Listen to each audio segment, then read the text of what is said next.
out of the elect of the nation of Israel, you so-called Negroes, Hispanics, Native Americans, you are the true Hebrew Israelites according to the Holy Scriptures. And today's camp title is going to be called Blacks and Latinos and also Native Americans um, coming back together.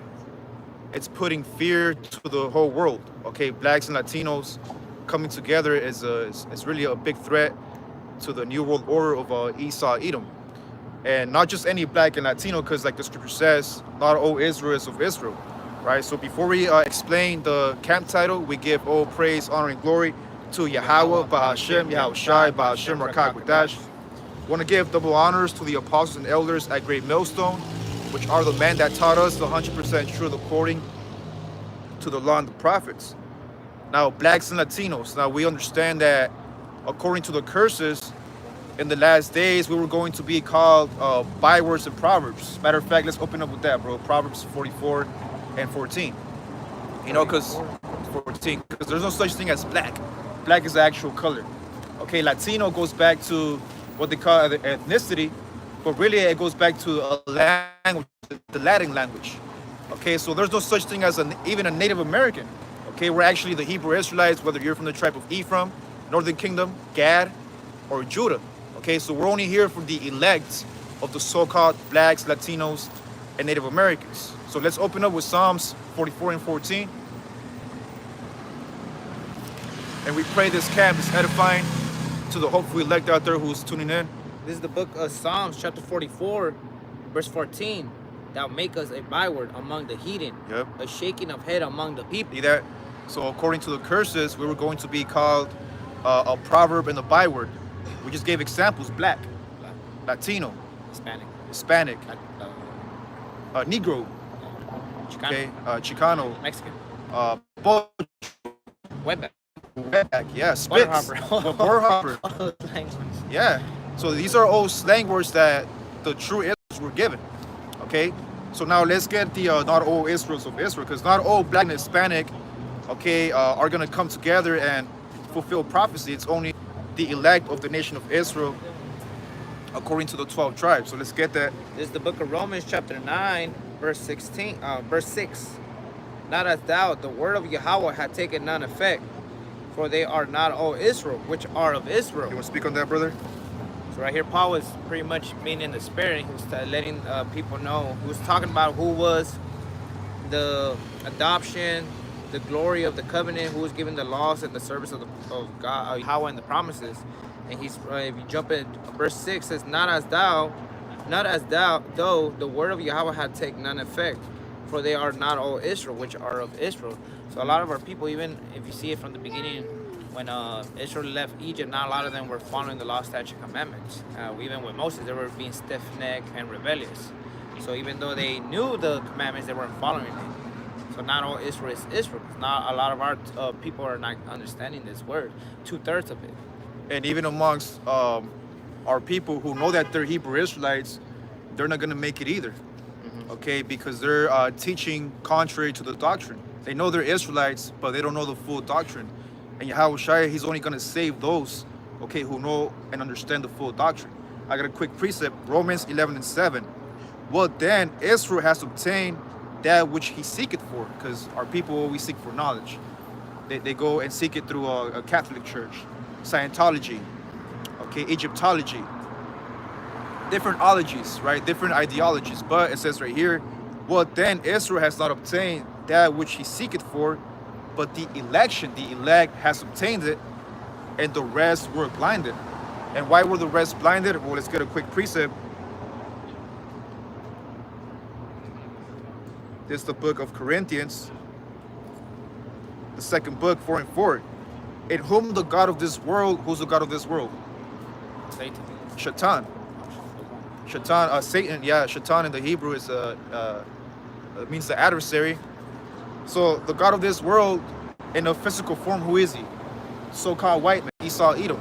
So Esau Edom has blinded the minds of them which believe not. And that starts with 2/3 of our people here in America, according to the prophecy of Zechariah. Lest the light of the glorious gospel of Hamashiach, who is the image of Yahweh, should shine onto them. And this also fulfills the prophecy of, I believe that was David, when he prayed to the Lord. He said, let their table become a snare. We try to get that. If you have a precept you want to bring out. No, I'm just listening. Okay. Let me get the book of Psalms. Psalms chapter 47.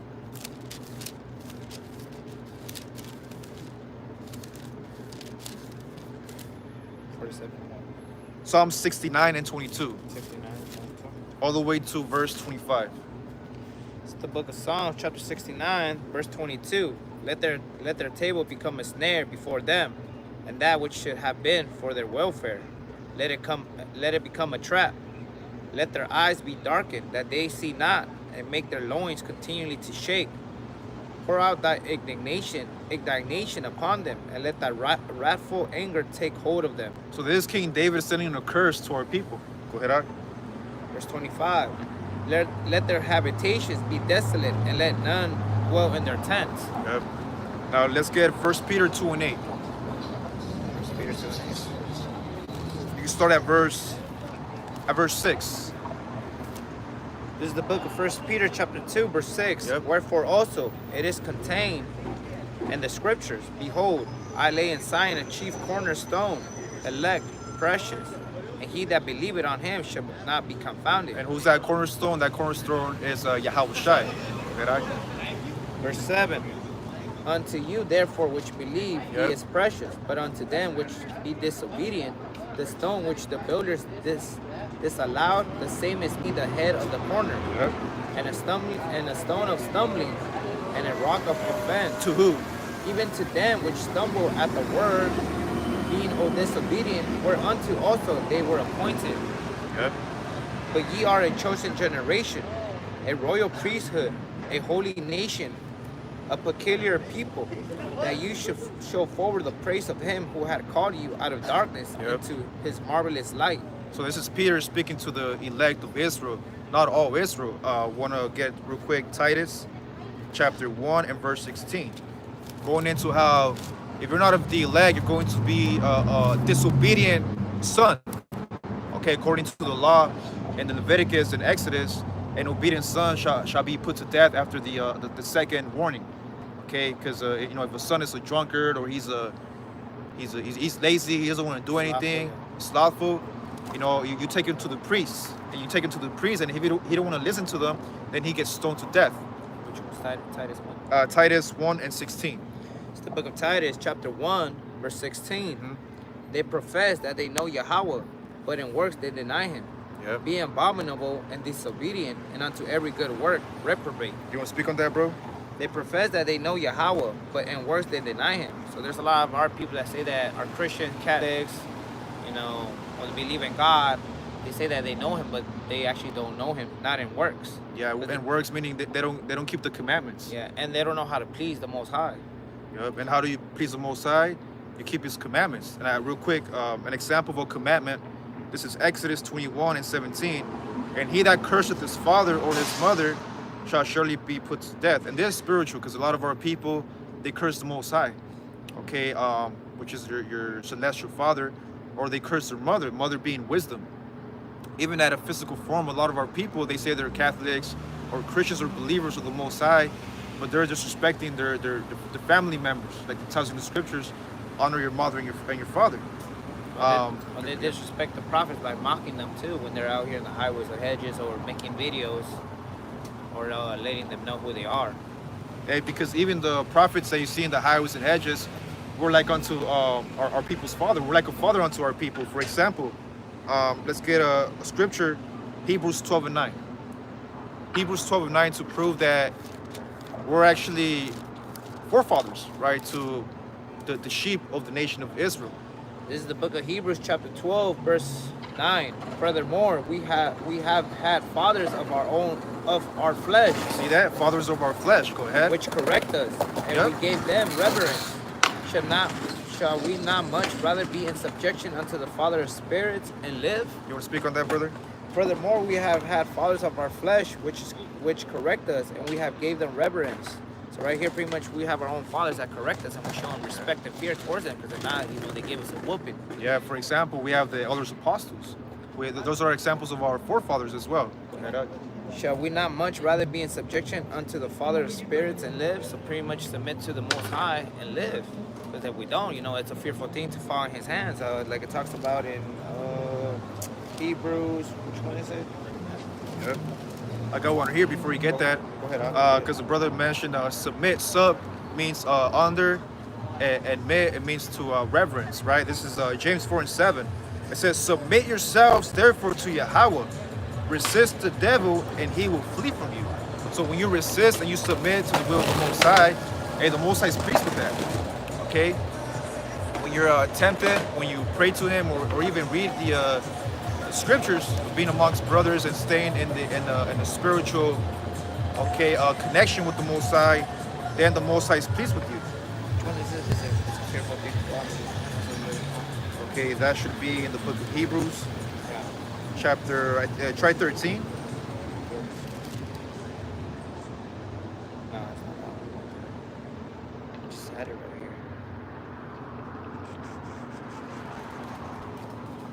Hebrews 10:31. Oh, there you go. Yep. Oh, there you go. You can start at 27. This is the book of Hebrews, chapter 10, verse 27. But a certain fearful looking for a judgment of fear indignation, which shall devour the adversary.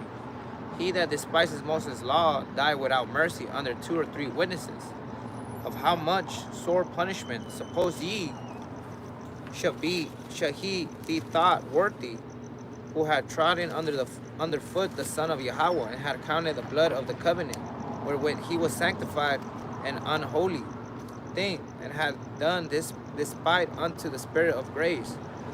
For we know him that had said, vengeance belongeth unto me, and I recompense, saith the Adawan Yahweh. And again, the Adawan Yahweh shall judge his people. Here's the main point. It is a fearful thing to fall into the hands of the living Yahweh. Yeah. So just how we go back to the other precept we brought out, which was the Hebrews. Which one was it that we brought out before that one on? The forefathers. Yeah. Reverence of forefathers. Second. I think that was 10 or 13. 10, 13. What was Let's it? see. Hebrews 12 and 9. 12 and 9. Yep. So we go right here. This is the book of Hebrews, chapter 12 and 9. Furthermore, we have had fathers of our flesh which correct us, and we gave them reverence. Shall we not much rather be in subjection unto the Father of spirits and live? Yeah. Shouldn't we live by being submitted by Him? Because a man's coming and going is of the Lord. Yeah. So He could decide. He even says, I create good and evil. I create darkness and light. Yeah. I heal and I kill. So Yeah. that's why it's a fearful thing to fall into the hands of the living God, because you don't know when it's going to be your day. Yeah. And how you're going to go. Too. Yeah. You want to make sure you're in you're on His good side, man. Yeah, His good grace. If you're in His good side, that means you're gonna fear Him. You're gonna do His work. You're gonna reference it. You're gonna acknowledge Him.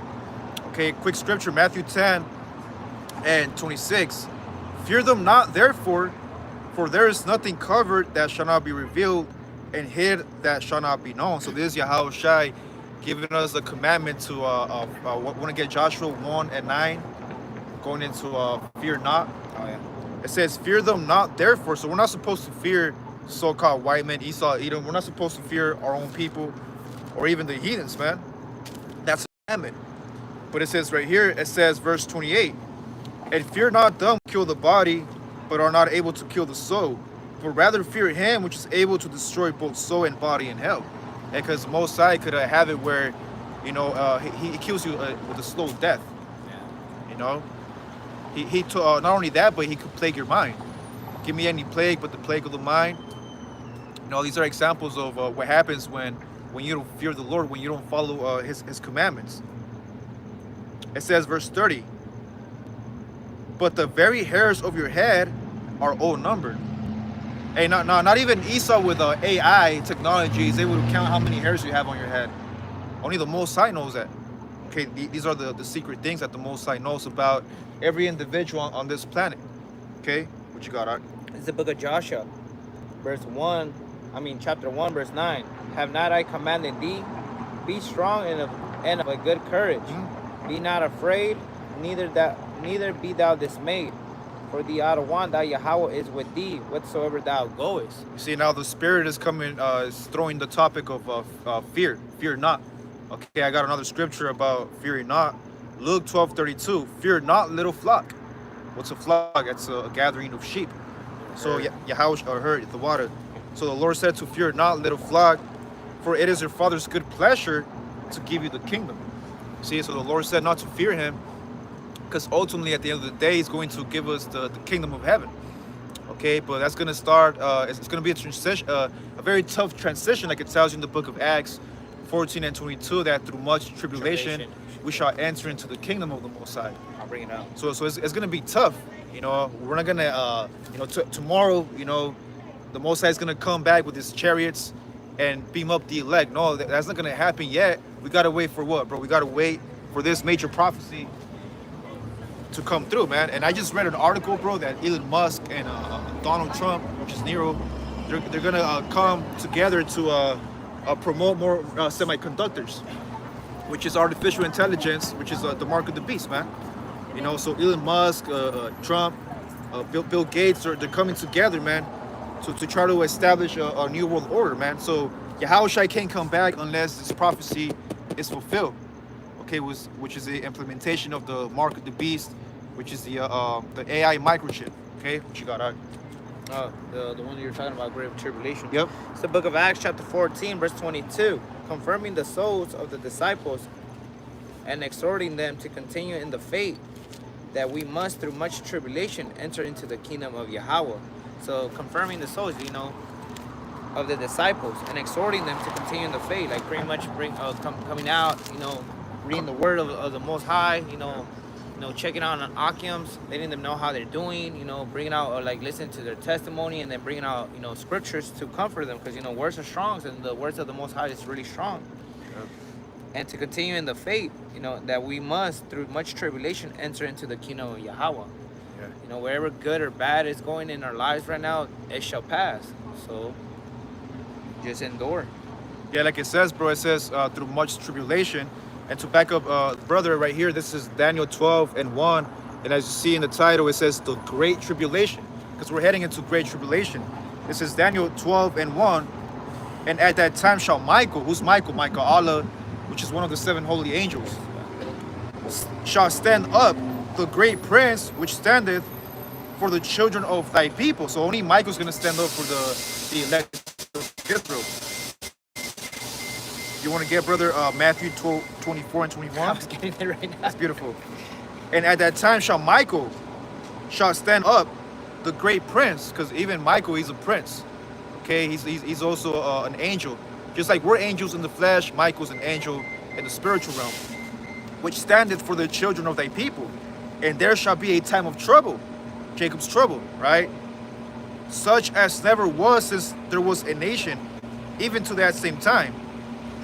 And at that time thy people shall be delivered. Does that mean all people? No, the answer is no. It says, and at that time, the time of great tribulation, when all hell break loose, when it's all said and done, it says, thy people shall be delivered. Every one that shall be found written in the book. So if you're written in the book of life, you'll be delivered from the great tribulation. Now, it doesn't mean you're going to not go through the tribulation. It means you're going to go through it, but eventually you're going to get delivered from the hands of your enemies, like it tells you in the Gospel of Luke, the 1st chapter. What you got, Ak? It's the book of Matthew, chapter 24, verse 21. Yeah. For then shall be great tribulations, such as was not since the beginning of the world to this time. No, nor ever shall be. So it's going to be way worse than how it was in the days of Noah and the days of Lot, throughout history. Except those days should be shortened. 70 AD, when the disciples got persecuted, when the disciples got sawed, cut in half, or burned in the water, in boiled water. Yeah. It's going to be worse than that. We're going to have crosses upside down. Yeah, I believe that was Peter. Yeah. Because when Peter, he was going to get crucified, he didn't want to get crucified like Yahushua. He said he wants to get crucified upside down to honor the Lord, man. Okay? Hey, but this time, man, hey, hey, Akim ain't gonna get crucified at that level, man. On the other hand, we're actually gonna, if you're a man of the Lord of the elect, you're gonna have those spiritual powers to overcome Esau. Him trying to torture you and shit. But And except those days should be shortened, there should no flesh be saved. Yep. But for the elect's sake, those days should be shortened. So except those days should be shortened, there should be no flesh be saved. So that means that's gonna be like all hell breaking loose up in here. Like Yeah. this is actually gonna be hell, but you're gonna live it. Like all the movies, like that you see combined, yeah. like the Purge, the Road, they're all gonna be together. People are gonna be right here, killing each other. Book of Eli. Book of Eli. They're gonna be eating each other. They're gonna be raping each other, man and woman. They're gonna be like selling out their own family members, friends, Yeah. for food or medicine for their loved ones. It's gonna be like a dog-eat-dog world. Except those days should be shortened. There should no flesh be saved. But for the elect's sake, those days should be shortened. Yeah, because if the Lord doesn't shorten the time, even the elect ain't gonna make it, bro. You see? The elect ain't gonna make it if the Lord doesn't, like it tells you in the book of Sirach, the Lord told Sirach to send a prayer, and the prayer was to shorten the times. Okay, and you can feel it, bro. We're already heading into December. I remember just last month I was saying, hey, we're already heading into November. Yeah. Now it's November, we're heading into December. Okay, and we're coming into a new year, because really the new year is during spring, but the new year according to Esau, it's on January. Okay, and Esau has an agenda that by 2030, okay, the 2030 agenda that everybody should be microchipped. Okay, everybody shall submit under the New World Order. But by the time that happens, there's already going to be famines, pestilence, like it tells you here in 2nd Ezra 15:1, if you want to break it down, brother. 2nd Ezra 15:1, it says, "Behold, speak thou in the years of my people." Whereas the people is the Israelites, the so-called Negroes, Hispanics, and Native Americans.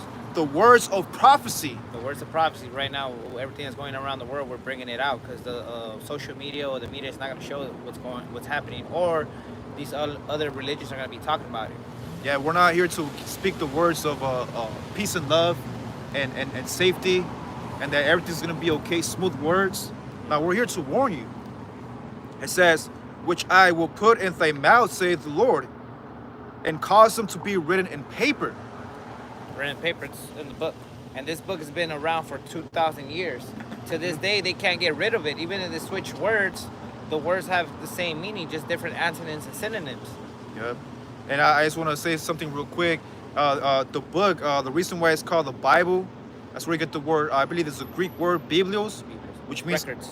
the records, the water, or a collection of books. So really, the book of the scriptures has been here since the time of Moses. So it's been here for over about 4,000 years.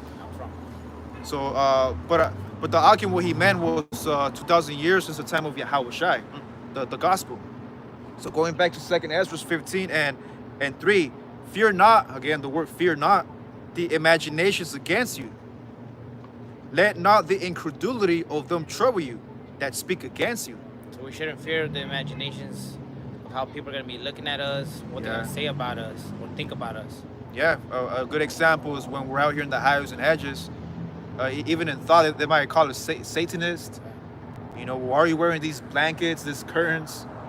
And we staring at us. It's funny, I noticed that they be like giving us this look, like looking at us all weird and shit. But we're like, hey, follow your day. Yeah, because there's something new for our people, because our people have learned from different doctrines, but really this is the last doctrine that's gonna be at the forefront for our people, and that's it, man. This is the last warnings going out. But it says here, "For all the unfaithful shall die in their unfaithfulness." So all those that didn't believe or God take heed of this warning is going to be die on their unfaithfulness. Or pretty much that's the lot of what the Most High created for them. Because the world was created for a lot, but what was it? For the world was created for many, but the world to come for few. For few, there you go. Yeah, because this world is created for everybody. That's why even Esau Edom, when he signed the Declaration of Independence, he wrote about all men shall created equal. We're created equal, but that was a lie because they still had slavery. So and then if the slaves wanted to get their freedom, they had to join the army and go to war with England. Yeah. So that declaration was only for Esau Edom. Yep. So when the scriptures speak about how this world was created for many Edomites, many heathens, and even 2/3 of our people who are following the ways of the so-called white man. But the world to come, which is the kingdom of heaven, few. Okay, that's only for the elect. It says here, verse 5, to bring the point about the great tribulation. What's going to happen in the great tribulation? Verse 5, behold, saith the Lord, I will bring plagues upon the world. The sword, famine, death, and destruction. So right now, that everything that's going on in the Middle East, a lot of adults and children are getting killed by those missiles that they're shooting against each other. Yeah, in Israel and Iran. Yeah. Pestilence too. There's a lot of viruses going on right now at the moment in different places around the world that are coming up. And then what was the other one? It says here, the sword, famine, death, and destruction. Yeah, a lot of people are getting judged by the Most High too. You know. What happened out there in Spain, In Spain. Oh, there was a flood. Like 208 people died in one day. One day. They end up getting like rain, flooded like 1 year's worth. They were talking about it or something like that. Oh God. And one day they had like 1 year's worth of flood up in there, and they got the message all late from their own people too. They were mad actually. The citizens of Spain were mad that they didn't get warning, and most of them didn't get the warning to get out of their cities till the flood came. Just like on the days of Noah. Days of Noah. And like Yahushua said, hey, I come with like a thief in the night. But really, we've been warning you, Akim. You know, when we bring the prophecies, when we speak about, hey, war is coming, famine, it's not as a totality, but it's more like any day could happen in Spain or in Italy too. Because when we prophesy the downfall of Esau, Edom, we're also prophesying the downfall of NATO and the EU. Yeah. Okay, we're warning brothers and sisters that, hey, the Lord can come at any time, and the way the Lord can come at any time is via a flood, an earthquake, a famine, hurricanes. Yeah, man. What happened? For example, here in San Diego last year, in the south side, South County, there was a flood too. Remember? Oh, yeah. There was a flood, and that was unexpected, man. Yeah, in Logan, everything was flooded up. A lot of people lost houses, got their houses flooded up. And if you think about it, who's mainly around the Logan area? Jake, minorities. So-called minorities, man. We're the majorities now, but yeah, Jake. Yeah. A lot of Issachar. There's a lot of Judah and Issachar. Judah, Issachar. Now you're starting to see more Levites, Haitians. Yeah. In there. I was passing by this local Walmart around that area, and I seen a lot of Southern Kingdom that's coming from West Africa, like Nigeria, from the Caribbean islands, working for Target or food delivery. They might be of the elect, or they might not be of the elect, and the reason they're coming here is so they could get judged. So this is chapter 15, and verse 6.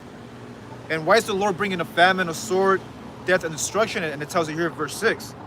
For wickedness has exceedingly polluted the whole earth, and their hurtful works are fulfilled.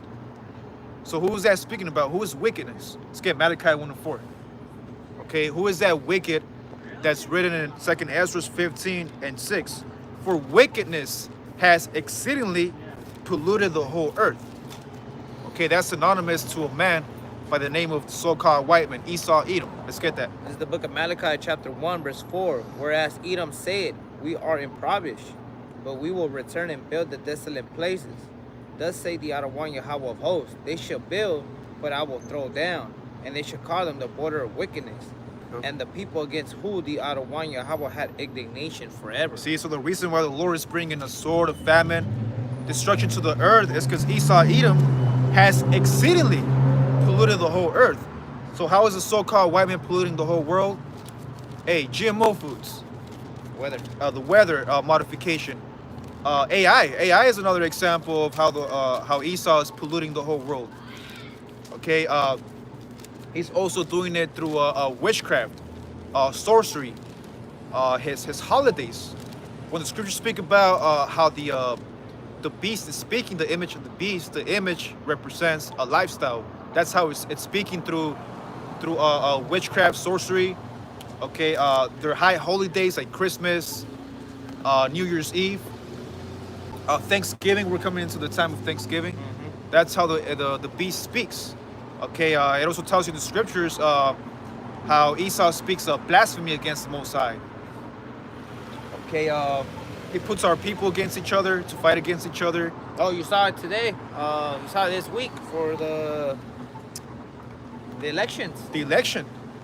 A lot of people were just mad, especially when Donald Trump won.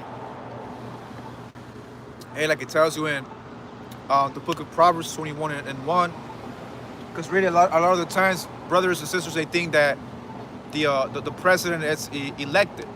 Okay, you go and you vote for your so-called representative, but that's not true. The Lord is the one that selects who's going to come in power. Okay, so you could vote however times you want. Eventually, the Lord's going to decide who's who. Now, let's get the example. Let's say Kamala Harris, she got most of the votes, but it's up to the Most High to choose who's going to come into power. And this time it was Nero again. Okay, for the second time. Reincarnation. And Proverbs 21 and 1, it says, the king's heart is in the hands of the Lord, as the rivers of water, whether it goeth, that's how the Lord controls the king's mind, the king's heart. This is verse 8. I will hold my tongue no more as touching their wickedness. And what is the tongue of the Most High? That's the prophets. Okay, we are the mouthpiece of the Heavenly Father. That's why he said here in verse 8, I will hold my tongue no more as touching their wickedness. So we got to be out here. You want to get the book of, if you may, brother, I believe that's Ephesians 5 and 22, where it says, expose the work of darkness. If that's not that precept, I'll just paraphrase it, but it says to expose the work of darkness of the so-called white men. It should be in Ephesians, I think 5 or chapter 4. But it says here, I will hold my tongue no more as touching their wickedness, which they profanely, like it tells you in the book of Hebrews, there is no man profane as Esau. And the word profane means outside the temple, outside of the court, the holy courts of the Most High, meaning he's contrary to everything that's holy. The word holy just means separated. Yeah, because the fire's coming out. As a spirit, man, because bringing out the word and just Esau, passes by, with his shoe untied, his left shoe untied. Edomite. Second Ezra, I gotta make sure my shoes are tight. Second Ezra 15. That one? Yep, that one, yep. This is the book of Ephesians chapter 5, verse 11. Yep. And have no fellowship with the unfruitful works of darkness, but rather reprove them. So in other words, like in follow not the ways of the heathen, and like in the book of Proverbs. So pretty much not follow their beliefs or their culture, the way how they're running out the society, but follow Yahweh Shai. Yahweh Bashim Yahweh Shai. For example, last week it was Halloween. Yeah. We didn't celebrate it, but we're actually out here exposing it. Yeah. We're exposing it. The Dia de los Muertos, and this month, this Thanksgiving. So we're actually gonna expose the day of Thanksgiving, because really, it's all set up for the fall destruction of our Native American brothers, okay, from the tribe of Gad. So we gotta expose what happened during the times of Thanksgiving, man. Okay, but that's for another camp session. But going back to 2 Ezra 15 and verse 8, it says, behold, the innocent and righteous blood crieth unto me, and the souls of the just complain continually. That's speaking about the men of the Lord that you see in the streets, man. We're complaining to the Most High. Okay, you want to get that in Psalms 119, bro? And I believe on your phone, Psalms 119, void law. Hey, we're complaining, man, that, hey, we're praying to the Lord that he comes back, man, because, hey, we're suffering, man. We're suffering in the not only in the flesh, but in our thought pattern. Okay, we are suffering, okay, seeing brothers in distress and in calamities and tribulations. Okay, we're praying to the Most High that he comes back, man, because if you don't come back soon, like it tells you again in the book of Matthew 24, all flesh shall be destroyed, even the elect, man. But that's not going to happen, all right? We believe that the Most High is going to come very soon for his elect. Okay, starting here in Babylon, the 1/3 was going to be delivered. So this is 2 Ezra 15 and verse 9. And therefore saith the Lord, I will surely avenge them. So the Lord's going to avenge us brothers, man, from the hands of our enemies. and receive unto me all the innocent blood from among them. And that fulfills the prophecy of Numbers, the 33rd chapter, where it speaks about how blood shall pursue thee, because thou lovest blood. Let me see if I can find that one. I think that's Ezekiel, no? When he's getting judged for seer, no? Yeah, that's one of them too. Let me get that in Numbers, where it says the land should not be polluted. Oh, Numbers 33. It's the book of Numbers, chapter, I believe it's 35 and 33. I found it out. It says Numbers 35, and you want to speak on it? yeah. In verse 33, so you should not pollute the land wherein you are. So right here, the Most High Yahweh is commanding the people of Israel not to pollute the land where we live. How do we pollute the land? And the modern day land that's speaking about is in Babylon. It says, for blood it defileth the land. For blood defile the land. Because just like how Cain got killed by Abel, the blood was speaking to the Most High when he is, where's your brother? His blood is speaking to me. The innocent blood, like The it's real innocent quick. blood, I want yeah. to back you up. Second Ezra 15, in verse 8, behold the innocent and the righteous blood. That's Abel, right? Crieth unto me, and the souls of the just complain continually. So Those that were killed in the land, well, that's how they got polluted. They polluted the land by the blood of the innocent. beautiful. And they cried to the Most High. Wow. Hey, even us, Akim, in the reincarnation, we probably got slain by an Edomite, or a heathen, or even amongst our own brothers. But now we're back in the reincarnation, and we're crying to the Lord, hey, Lord, avenge them. Avenge those that, hey, what happened to Yahushai? When Yahushai said he's going to come back, that all nations shall see him, and also them that pierced them. Mm-hmm. That's the Romans. And not only those Romans, but a southern kingdom and northern kingdom that sold them out. They're going to pay for what they did to Yahushai, man, and the prophets. So Numbers 35 and 33. For blood it defileth the land, and the land cannot be cleansed of the blood that is shed therein, but by the blood of him that shed it. So whoever shed this innocent blood, the blood is karma's gonna come and get them back. Like, it's like, have you ever noticed that? Like, when you do something, you go kill someone, they get you like a week, 2, 3, or years after. Yeah. Because that's karma. The Most High put the spirit on you to use you as to execute his judgment to someone else, but then he's gonna do the same thing towards you, unless if you did it to an innocent person. Quick precept, Deuteronomy 1 and 17. You should not respect persons in judgment, but ye shall hear the small as well as the great, and ye shall not be afraid of the face of man. For the judgment is God's, and the cause that is too hard for you, bring it unto me, and I will hear it. Going into the Lord's judgment. And that's how we also get discernment. The Most High gives us what's good and bad, and how to be able to be swift to hear and slow to speak, so we can hear the whole story of what the other person's saying, and we could get a good judgment.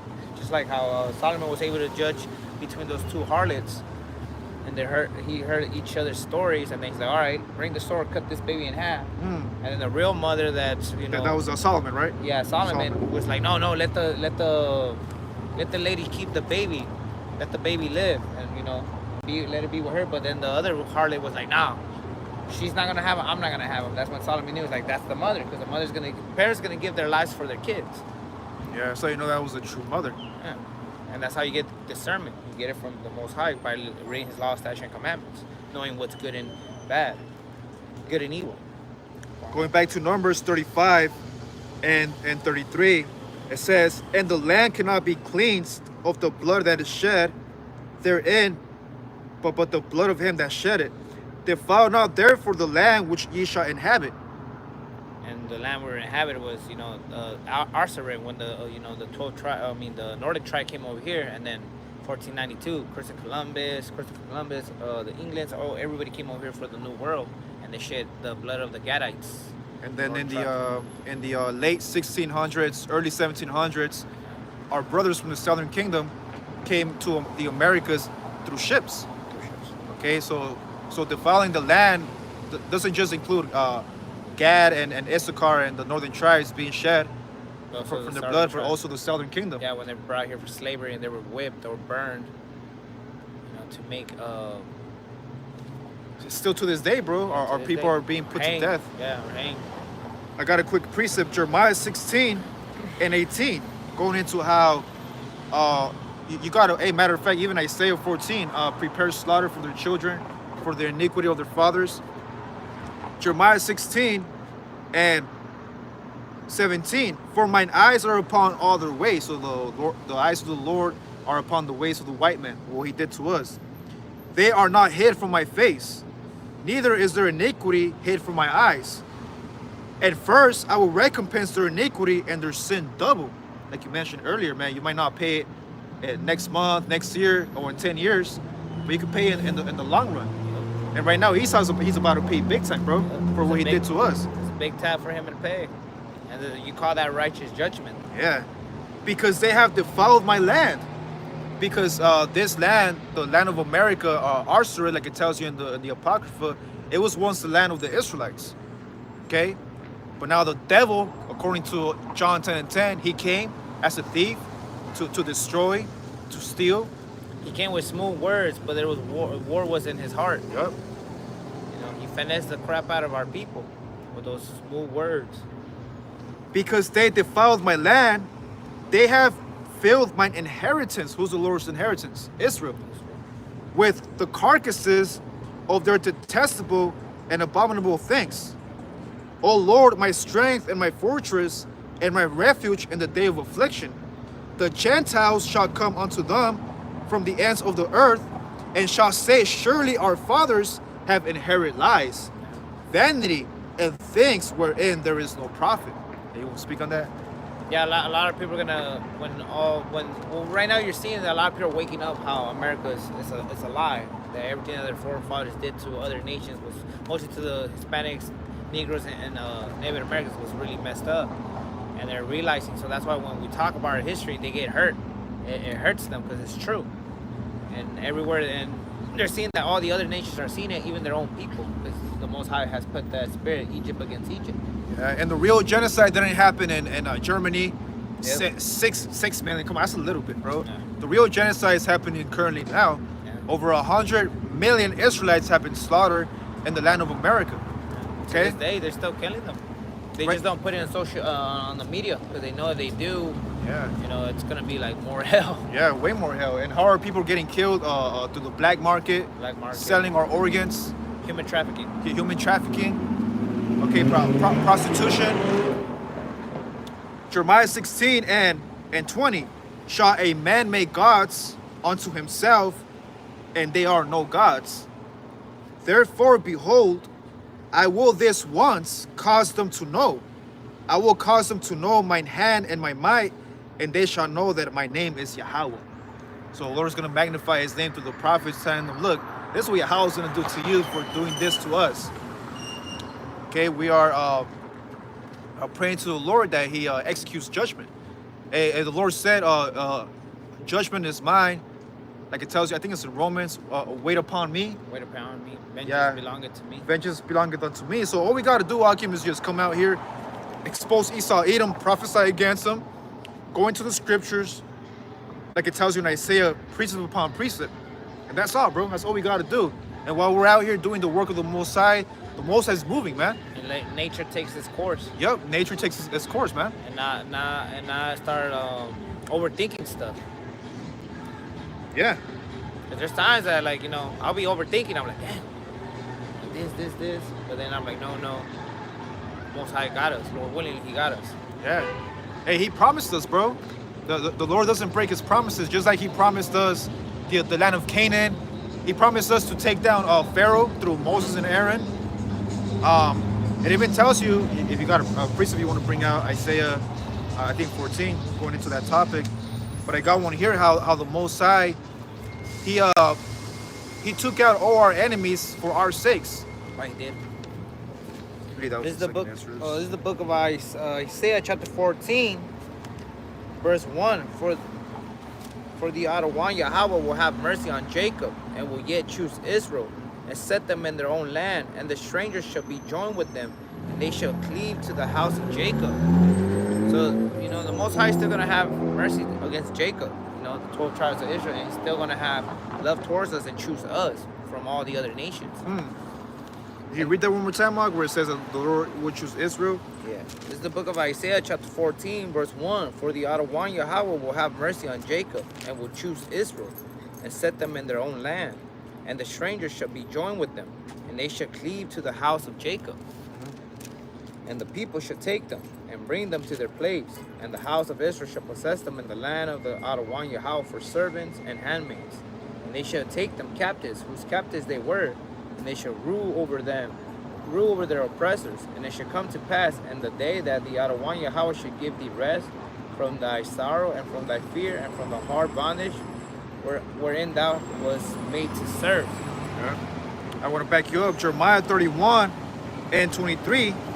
Thus said the Lord of hosts, the God of Israel, not the God of Esau, the God of the heathen, but the God of Israel. As yet they shall use this speech in the land of Judah. So where's the land of Judah? They're here, the southern kingdom brothers. It says, in the cities thereof, and right now we're in the city, right? When I shall bring their captivity, the Lord bless thee, O habitation of justice, and mountain of holiness. What's a mountain? A mountain, it's a metaphor for a kingdom, a nation, the water. And there shall dwell in Judah itself, and in all the cities thereof together, husbandmen, and they that go forth with flocks. For I have satiated the weary soul, because our people are weary. They're tired, they're worn out. And I have replenished every sorrowful soul. Upon this I awaketh and beheld, and my sleep was sweet unto me. Behold, the days come, saith the Lord, that I will sow the house of Israel and the house of Judah, northern and southern kingdom, with the seed of man and with the seed of the beast. Right? And the point is that the Lord, man, he's going to put the two tribes, if you still got that in Ezekiel, brother, Ezekiel 37, he's going to bring the so-called black and Latino Native American as a one fold. Because the last time we were actually together as a one stick, that was during the time of King Solomon for around 40 years. Yeah. And not only that, but even in the times of King David, we were actually a little bit together, but there was still civil war going on. Okay, but the main point is that the true time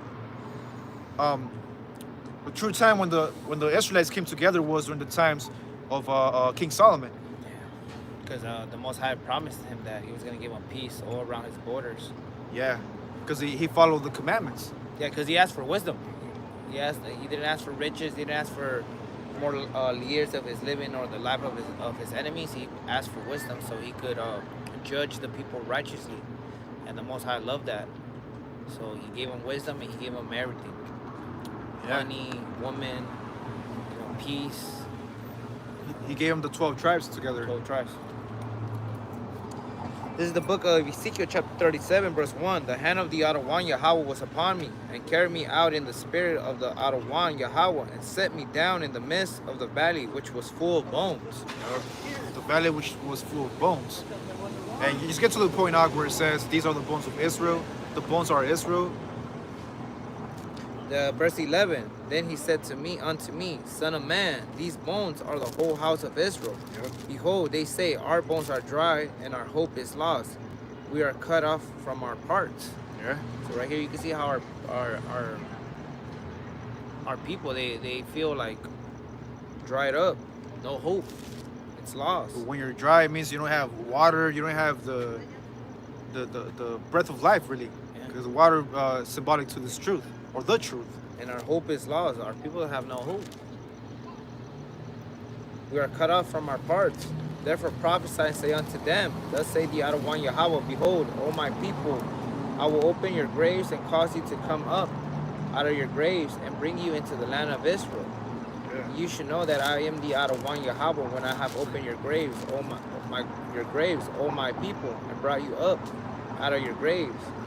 And shall put my spirit in you, and you shall live, and I shall place you in your own land. Then shall you know that I, the Adawan Yahweh, has spoken it and performed it, say the Adawan Yahweh. You want to speak on that, brother? So right here, the Most High is going to be putting the spirits, which he is right now putting the spirit on his people, on the man actually, because he calls the mass to prophesy for them. And we're out here doing our jobs, prophesying and confirming the words of the Most High, and also exhorting our people and exhorting ourselves and edifying ourselves also and edifying our people. So that the Most High could put the Spirit on them and put the Spirit on the 144,000. So elect man of the 12 tribes of Israel, so we could get the hell out of here. Yeah. I want to get verse 15, bro. In the title, it says, the sign of the two sticks. Verse 15? Yeah, verse 15. Ezekiel chapter 37, verse 15. The Yep. word of the outer one, Yahweh, came again unto me, saying, moreover, thou son of man, take thee one stick and write upon it for Judah And his companions. and for the children of Israel, his companions. Yeah, companions of Israel goes into the Ephraim, because Ephraim is Joseph. When you go into the prophecies, Joseph is synonymous with Ephraim. So we're coming back together as one fold. Go ahead, Og. Then take another stick and write upon it for Joseph, the stick of Ephraim. Yeah, and what's for- up? Yep. And for all the house of Israel, his companions, and join them one to another into one stick, and they shall become one in thy hand. And that's what the devil fears. Esau, Edom, the devil, he fears that. One example that I like to bring out at the movie Blood In, Blood Out, Oh yeah. when the OG, the main head of the prison system, which he's a Jake, he's Issachar, he says a statement. He says Chicanos killing Chicanos, that's what they want. Yeah. Blacks and Chicanos killing each other, that's what they want. But once we get together, they don't run shit. Yeah. See? So blacks and Chicanos, that blacks being Judah and Chicanos being the northern kingdom, Ephraim, hey, once we get together, man, like it tells you in Ezekiel 37, at the brother read, that one stick, and then you read down, I think that's in verse, you want to go into verse 10? For Ezekiel 37. 37 and 10. It's the book of Yep. Ezekiel chapter 37 verse 10. So I prophesied as he commanded me, and the bread came into them, and they lived and stood up upon their feet, and exceed great army. And that great army, it starts with the 144,000. So the Lord, he's raising up that great army. And that great army is what they call in the scriptures, the house of David. An example of that, let's get the book of Acts chapter 9:11. Acts chapter 9:11 speaks about how the Lord is going to restore his kingdom, okay, which is known as the hopefully elect, the tabernacle of David. This is the book of Acts chapter 9 verse 11. And the Adawan Yahweh said unto him, arise and go into the street which is called Straight, and inquire in the house of Judas for one called Saul, and of Tarsus, for behold he prayed. At 9:11, Acts 9:11. Sorry, Amos 9:11. Oh, Amos. You know what? Matter of fact, Salak, stay in Acts and go to 15 and 16. It's the Acts chapter 9 verse 15. But Chapter 15, verse 16. Oh. Start in verse 14, just the context. Because Amos 9:11 references Acts 15, 16, and vice versa. so Acts 15 and 14. And 16. Start at 14, yeah.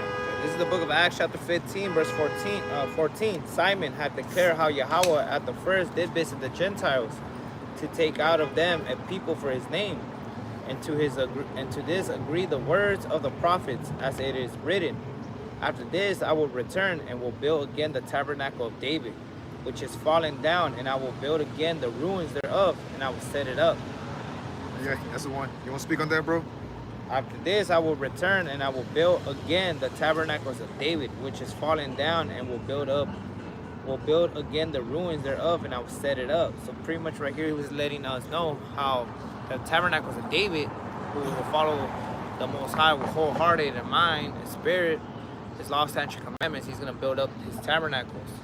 And what was happening during the time of King David when he had his army, bro? He was conquering the heathens. He had Moab in subjection. He had the Japanese in subjection. The Ammonites, the the Edomites, Edomites. Philistines. He had a lot of people's objections. He had a lot of blood in his hand. That's why he wasn't able to build the temple of the Most High. Yeah. But he gave it to Solomon. Bro, even David had servants from the chief tribe of Esau, the Amalekite. Forgot his name, who he was, but he had him as a servant. Oh, and I believe that was the same Amalekite who slaughtered Saul. And then David used Jake, another Israelite, to Goag, something like that. Let's see if I can find it. But real quick, I just want to prove how David, he reigned for around 40 years. This is 1 Chronicles 29 and 26. Thus David, the son of Jesse, reigned over all Israel. And the time that he reigned over Israel was 40 years.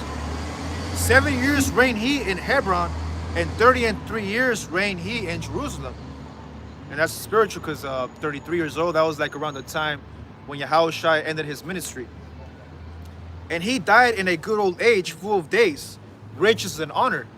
And Solomon his son reigned in his stead.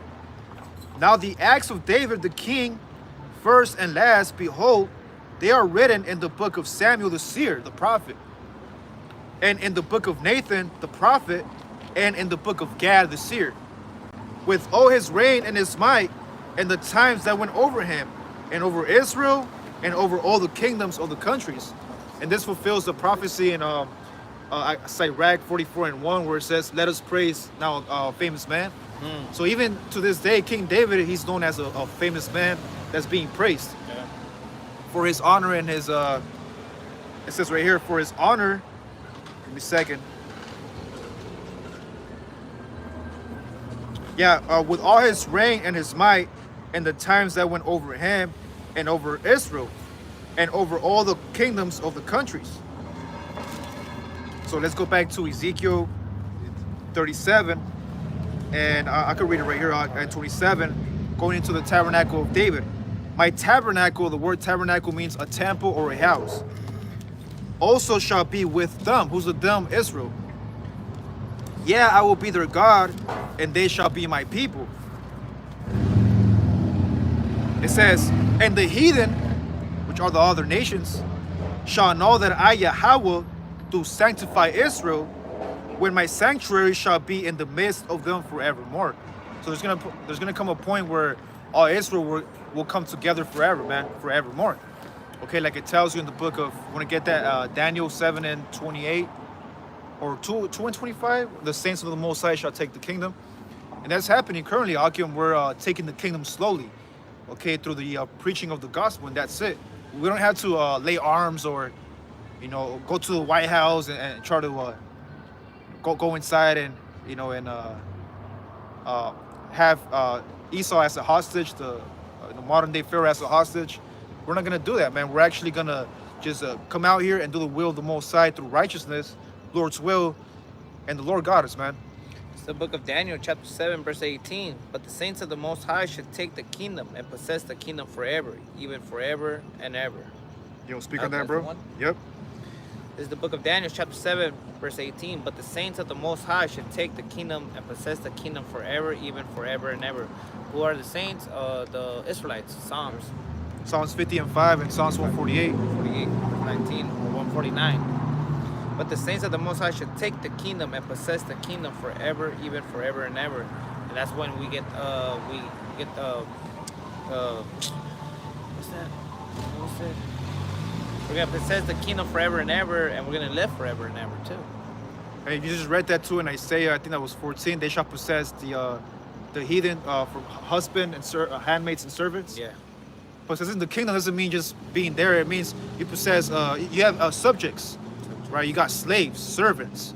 You got people working for you while you're out there you're chilling and calling the shots. That's a real kingdom, man. We're also going to be sovereign. What does sovereign mean? So what sovereign means, we can break it down. Let's go into the book of Jeremiah, the 31st chapter and the 31st verse. 31st chapter? Yeah, where it goes into the covenant. Okay, to be sovereign means to have your own laws. Okay, to have your own kingdom, to have everything set up in order. That's when you're sovereign. It's the book of Jeremiah 31. Yup. It's the book of Jeremiah, chapter 31, verse 31. Behold, the days come, say the Adonai Yahweh, that I will make a new covenant with the house of Israel and with the house of Judah. Not according to the covenant that I made with their fathers. What's another word for covenant? A contract. Contract. A contract or an agreement. Go ahead, Alex. Not according to the covenant that I made with their fathers in the day that I took them by the hand to bring them out of the land of Egypt, which my covenant they break. Yep. Okay. Although I was a husband unto them, say the Adonai Yahweh. But this shall be the covenant that I will make with the house of Israel. After those days, say the Adonai Yahweh, I will put my law in their inward parts and write it in their heart. And I will be their Yahweh, and there shall be my people. And they shall teach no more every man his neighbor and every man his brother, saying, Know the Adawan Yahweh, for they shall all know me, from the least of them unto the greatest of them. Say the Adawan Yahweh, for I will forgive their iniquity, and I will remember their sins no more. So this is where we get the new kingdom. When the new kingdom comes, when Yahweh Shai comes to redeem his people. And what's going to happen in the kingdom, we're going to teach the commandments to the heathens. And here's an example real quick. Deuteronomy 4:6. Keep therefore and do them. Do what? The commandments. For this is your wisdom and your understanding in the sight of the nations, which shall hear of these statutes and shall say, Surely this great nation is a wise and understanding people. And if you go off on the commandments, for example, we're going to command the nations to stop eating pork, abominable foods. They're still going to go off, but if they do, hey, get put to death according to the law. We're going to execute the laws. Because the word sovereign, that means we're going to be able to execute the laws. And just like in Esau's kingdom, he has legislations and different laws that he executes. Right? For example, if you cross the light when it's red, you get a ticket. Jaywalking, yeah, It's a jaywalking. You know? Or if you stop, if you don't stop at the stop sign, or if you hit a car, like all that. Or you drive faster than the speed limit. Okay? Or if you hit your woman, you know. For example, in Esau's kingdom, hey, if you commit adultery, hey, Esau don't give a shit. You committed adultery, well, it's all good. Especially when if it's the woman that did that the adultery, she keeps having the stuff of the other. She gets child support, money from baby daddy. Yeah, alimony. That's called alimony? Yeah. I don't know that. I'm gonna have to check that out. Child support or alimony, you know. But when we have our kingdom, when the heathen goes out, commits get put to death. Put to death. Yeah, man. See you trying to eat a bat, trying to cause COVID once. It's like you're trying to cause a plague once again. We're gonna come through, man. We're gonna slay you, like it tells you in the book of Luke 19. And them that my enemies that don't want them to reign over me. Reign over them. Bring them hither. Bring them hither. Yep. I'll bring it out. That's what's gonna happen. So it says here, verse 8. In what nation, the nation of Israel, is there so great? Hey, we're a great people, man. Even in captivity, we're the best people out there. When it comes down to the music, the food, the union that we have amongst family members. Okay, we're a very great people. We're also civilized, even though we don't, like it tells you in the book of Romans. Okay, a lot of our people, even though they don't know they're Israel, they still have manners. They still have some type of customs. Okay, for example, we have family members that they say Lord willing, without ever reading the scriptures. Oh, gracias a Dios. Oh no.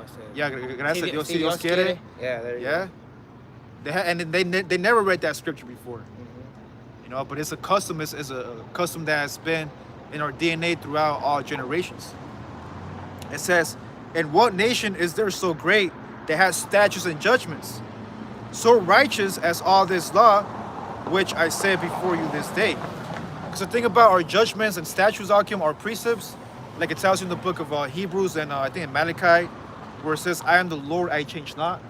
So the Lord has never changed the statutes. Like it tells you in Psalms 119, the law of the Most High endureth forever. Matter of fact, Baruch 4:1, if you may, real quick. Because the law is still in effect, just because you're in a grace period. You know, even Apostle Paul said, all things are lawful unto me, but not expedient. You know, there's laws that we can't execute because we're in captivity. But there is laws that we're able to managely proper, like not eating unclean foods, keeping the Sabbath, honoring your mother and your father, not bowing down to different gods. These are laws that we're able to keep in captivity. The book of Baruch, chapter 4, verse 1. This is the book of the commandments of Yahweh, and the law that endureth forever. No, the law that only endures for 2 years. And the law that endureth forever. So the law is still in effect forever. All they that keep it shall come to life, but such as leave it shall die. Yeah, you want to speak on that, brother? This is the book of the commandments of Yahweh, and the law that endureth forever. So this law is endureth forever. All that keep it should come to life. So that when you know about this, you'll know life, because you'll know how to be civil, how to have morals, how to eat right. Because there's certain foods that it's bad for your body, and we're not supposed to eat. I mean, the heathens can eat it, but not us. And the thing about the heathens, bro, when they eat like unclean foods, they live like 100 years, bro. 120. They have a clean face, you know, good hygiene, whatever. But when the Israelite eats unclean food, Yeah. 2 weeks from now he gets cancer, Cholesterol. high cholesterol, diabetes. Diabetes, there you go. That's how you know we're a holy people, bro. Yeah. Go ahead, Doc. All that keep it should come to life, but such as leave it should die. So if you leave this law, statute, commandments, you're gonna die. You're not gonna know how to act morally, civilly, or how to eat right, you know, or follow, or know, or have discernment of what's good and bad. Yeah. Even though we can't keep the whole law in full effect because we're not in our own land, Yeah. but it teaches us what we should do and what we shouldn't be doing. Yeah, like it tells you in the writings of Paul how the law is a schoolmaster unto us. Now we know that the law ain't gonna save us, but it's a schoolmaster. It's a foundation to show the hopeful elect what the Lord requires. Faith and works, because if you have faith, you're gonna try your best to to follow the laws. Though the laws won't save you, okay, it's that proper balance, man, through grace. Because during the grace period, it doesn't mean you're gonna be worse. Oh, now that you know you're an Israelite, I know about the fringes and the commandments, doesn't mean you got to go back and be wicked. On the contrary, you got to better yourself, and that's what the Most High is looking for. His elect bettering themselves. Matter of fact, let's get to Psalms 15:1. And also, I want to paraphrase Psalms 119 and verse 19, where it says, "How shall a young man cleanse his way? How are you going to clean your spirit?" It says, "By taking heed, therefore, according to the word." And the word is the Yahushai. Yahushai said, "Lo, I come in the volume of the book." So Yahushai comes in the law, in the prophets, and in the all throughout the Old and New Testament. It's the book of Psalms, chapter 15, verse 1. Out of 1, who shall bid in thy tabernacles? Yeah. Who shall dwell in thy holy hill? He that walketh uprightly and worketh righteousness, and speaketh the truth in his heart. So you got to speak the truth. You got to walk properly in righteousness, which is following the ways of Yahushai. And work righteousness. Work righteousness. He that backbiteth not with his tongue, nor do evil to his neighbor. According to Leviticus 19, it says, "Thou shalt not have grudge or commit evil unto thy neighbor." Go ahead. Nor take up a reproach against his neighbor, in whose eyes a veiled person is content. But he honor them that fear the Adawan Yahweh. He that sweareth to his own hurt and change it not. And change it not. We just read that, I paraphrased it in the book of Hebrews and Malachi, where the Lord said, "I change not." Yahushua said, "I am the same yesterday, today, and forever."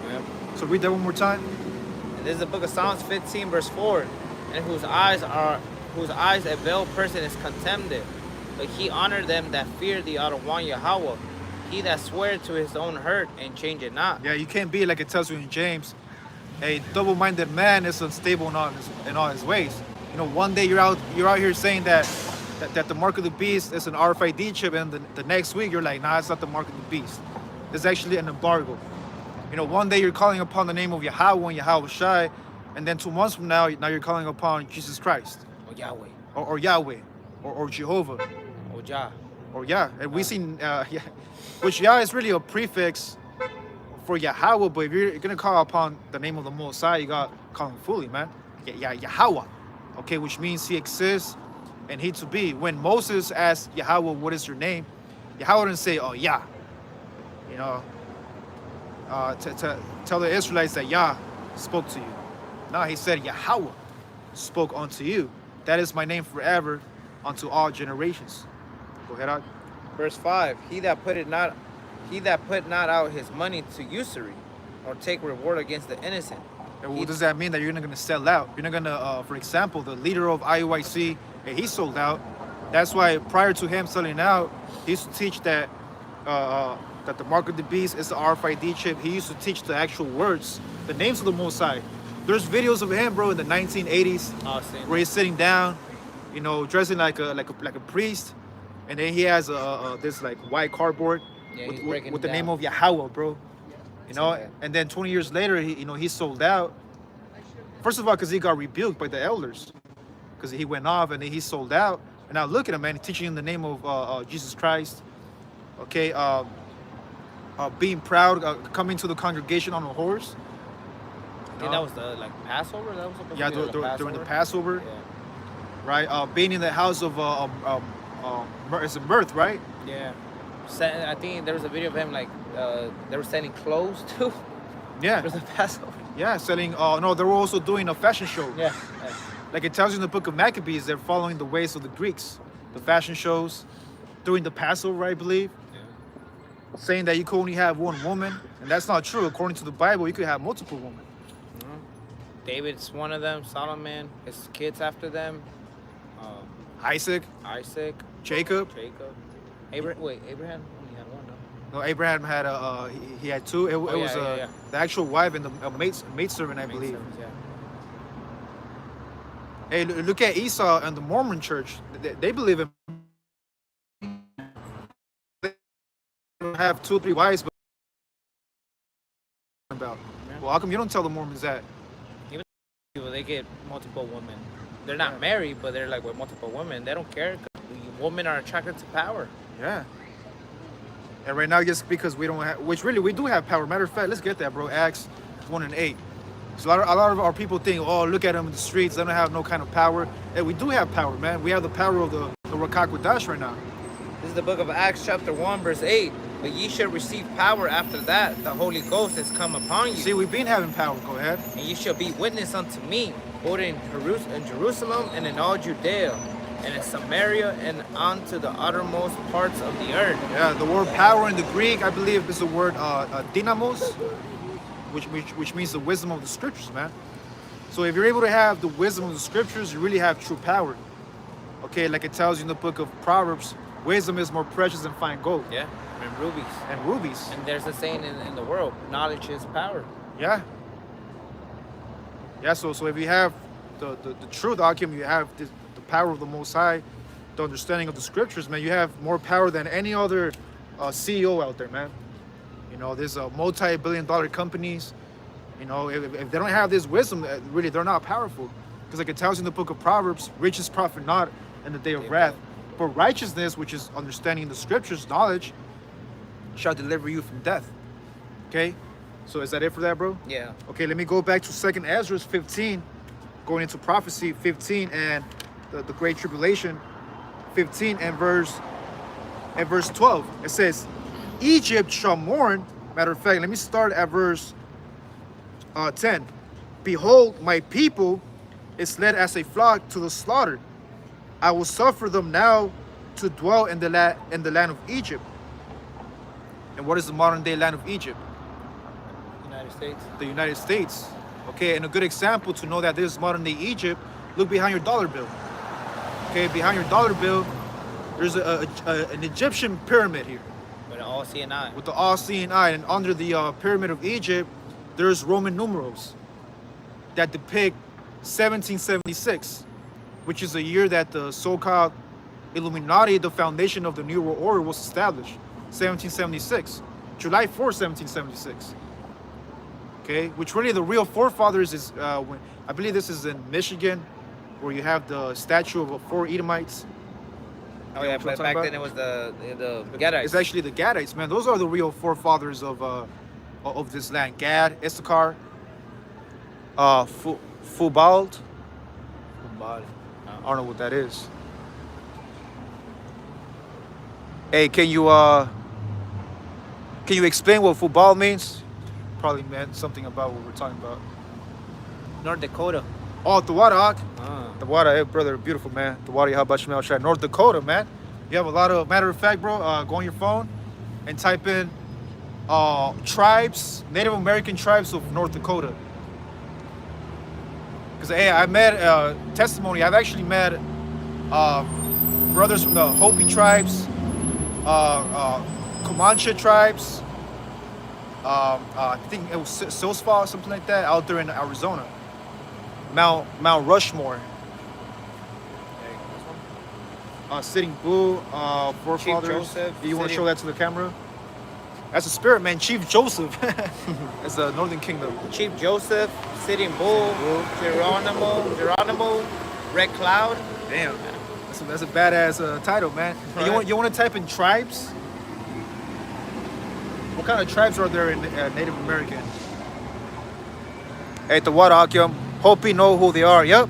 I actually met Hopi brothers out there in Arizona and out there in the mountains. Wow, there's Cherokee, Cherokee, Nations. yup. Silks, that's the one. Silks. The Crow people, the Navajo. A lot of Navajo and Hopi, they know each other. Yakama, The Yakima, yup. Odawa, Shoshan. Yeah, that's a lot of brothers, man. Hey, even amongst the tribes, there's even more tribes. See, that's beautiful, man. Lakota people. The Nespr, the Lakota. Lakota, yeah. Sauk. Damn, man, there's hundreds of tribes out there. Okay. But hey, going back to 2nd Ezra 15 and 11. But I will bring them with a mighty hand. Who's them? The elect of Israel, right here in Babylon, in Egypt. And I will bring them with the mighty hand. It says, and smite Egypt with plagues as before. What happened to Egypt, man? You got the plagues, 7 plagues. 10 plagues. 10 plagues. Yep. The Lord plagued Egypt. He turned the water into blood. He brought frogs, locusts. Yep. He brought hailstones, fire. What else? Fleas. Was it fleas? Oh yeah, fleas. Locusts. Locusts. So he brought the locusts. And 10 represents power. So the Lord brought power through who? Through Moses. It says Tobit 13 and 3. Yup, let's get that. Tobit 13 and 3. Well, let's start at 1. The water of brother chosen. Elegidos number 2. Let's start at Tobit 13 and 1 and let's get the point from the brother's precept in verse 3.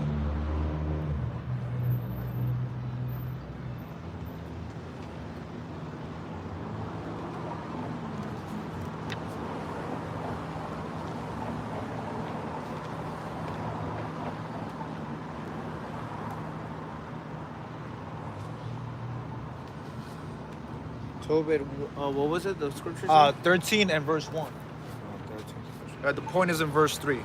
It's the book of Tobit, chapter 13, verse 1. Then Tobit wrote a prayer of rejoicing and said, Blessed be Yahweh that liveth forever, and blessed be his kingdom. For he do scourge and had mercy. He lead it down to hell and bring it up again. Wait, stop right there, Rog. Read that one more time. He bring it down to hell. This is the book of Tobit, chapter 13, verse 2. For he do scourge and had mercy.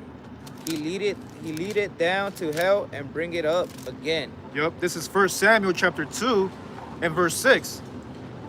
The Lord killeth and make it alive. He bringeth down to the grave and bringeth up. The Lord maketh poor and maketh rich. He bringeth low and lifteth up. He brings you to hell. He brings you back up. That's the power of the Lord. Go ahead, Ak. Neither is there any that can avoid his hand.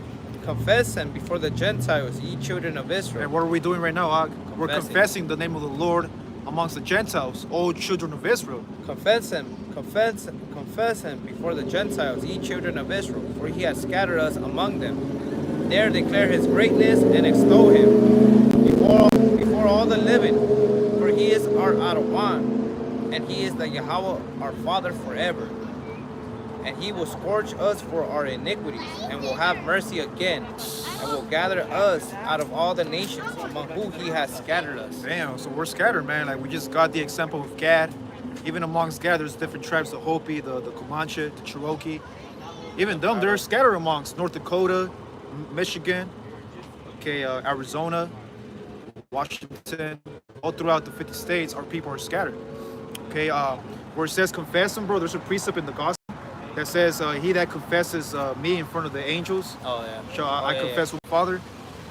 And he that is ashamed of me, I will be ashamed of him. So to back up brother chosen Elegidos, Tobit 13 and 3 goes with this precept that we're going to bring out about confessing the Most High. Oh, matter of fact, you can bring that one too, and I got one more in the book of 2nd Ezra, where Ezra saw the vision of how the elect were being crowned, and he asked, who are these? They were those other ones that confessed. Yeah. The book of Matthew, chapter 10, verse 32. Whosoever therefore shall confess me before man, him will I confess also before my Father which is in heaven. Speak on that. Yep, that's the one, brother. Matthew chapter 10, verse 32. Whosoever therefore shall confess me before man, him will I confess also before my Father which is in heaven.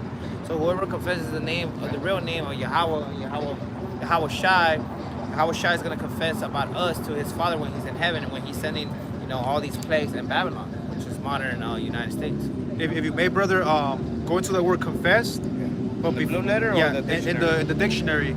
But before you bring it out, I want to get another word that connects with Tobit and the book of Matthew. 2nd Ezra 2 and 46. It is the vision of Ezra when he saw the elect getting crowned after being delivered. Then said I unto the angel Uriel, what young person is this that crowneth them, and giveth them palms in their hands? So Uriel answered and said unto me, it is the son of Yahweh, whom they have confessed. Damn. In the world. What world is that speaking about? The world of Esau. Beautiful, bro. Then began I greatly to command them that stood so stiffly for the name of Yahweh. That's beautiful, bro. Go ahead, Aj. Confess. Verb, to tell or make known. Damn. Something such as something wrong or damaging to oneself. Omit. Okay. To acknowledge. Yahweh or to a priest. Yeah, verse 3, that's the point. To receive the confession. To declare faith in or adherence to. Profess. Yeah, beautiful. To give evidence of. To disclose one's fault. To hear a confession. Admit, own. Acknowledge, admit, agreed, allowed, concede, fess up, grant, own up to. So in other words, we're acknowledging the Most High. Like it tells you in Psalms, the 2nd chapter, kiss the Son lest he be angry. And even all throughout the Psalms, King David and Solomon and other brothers that came out in the book of Psalms, they were confessing. They were praying, they were acknowledging the Most High. Same example that us brothers are doing. We're confessing the Most High. Like it tells you even in Sirach 17. You want to bring that one out, bro? 17, where it says, and the elect shall praise his holy name. Because part of praising the Lord, you're confessing his name. Okay, we're putting the name, we're glorifying the name of Yahweh on earth. Like it tells you in John 17 chapter, glorify them. Hebrews, we brought that out earlier, but the water, it is a fearful thing to fall into the hands of the Most High. Okay, Luke. Want to get Luke 12 and 8 and hold that on that. The water for that. Sons of Yahweh to connect the precept, the word confess. Luke 12 and 8, you can start at verse 7. Okay, to acknowledge the Most High is to confess him or be a testimony, the two witnesses. We're witnessing, okay, the power of Yahweh here on earth. This is the book of Luke, chapter 12, verse 7. But even the very hairs of your head are all numbered. Fear not, therefore, ye are of more value than many sparrows. Also I say unto you, whosoever shall confess me before man, that's beautiful, him shall the Son of Man also confess before the angels of Yahweh. Yeah, there you go, man. So if you're out here in the highways and hedges, you're a brother that doesn't have the lot of a prophet, but you're putting precepts, the Lord's going to confess you. Yahweh Shai is going to confess you, okay, before the angels of Yahweh. Okay? And then Hebrews, all right, so what you got? Sirach. Oh, Sirach, yeah, Sirach 17. This is the book of Sirach, chapter 17, verse 10. And the elect shall praise his holy name. There you go. Besides this, he gave them knowledge and the law of life for an heritage. The Torah, go ahead. He made an everlasting covenant with them and showed them his judgments. There you go, man. We just broke it down in Deuteronomy 4th chapter, how the Lord gave Israel judgments and statutes. Yeah, he gave it to Moses. And yep. Moses was there with 40 days and 40 nights. 40 days and 40 nights. Getting all that knowledge of Yahweh. Yeah. And then bringing it down and showing it to our people. So going back to 2nd Ezra 15 and verse 12, Egypt shall mourn. And Egypt's mourning, bro. We just saw that with the elections. Yeah. Oh. You want to speak on that? Yeah. A lot of videos on social media. A lot of them are women talking about it. Yeah. And some guys too. Yeah. And there was a video of this guy. They asked him, "Who did you vote?" He's like, "Oh, I voted for Kamala Harris. My girlfriend said if I didn't, she will break up with me." Bro, that's the same thing that's gonna happen when the mark of the beast comes. Yep. Hey, look, if you don't take this microchip, I'm gonna break up with you. Or if you don't take the microchip, I'm gonna take the kids away. Yep. And a lot of our people, man, they're known as simps. They're gonna take heed to the woman. Okay, remember Lot's wife? She looked back. She looked back, man. Hey, you gotta be like Lot, man. Lot didn't give a fuck about his wife. He was like, fuck that, I'm gonna get her back in the kingdom. Yeah, it kind of hurt him, but he's like, damn. Yeah, don't it look hurts. forward. Don't look back. Yeah. Even Job, man. It hurt Job. You know, hearing his woman tell him, curse the Most High and die. Yeah. Take the chip or die.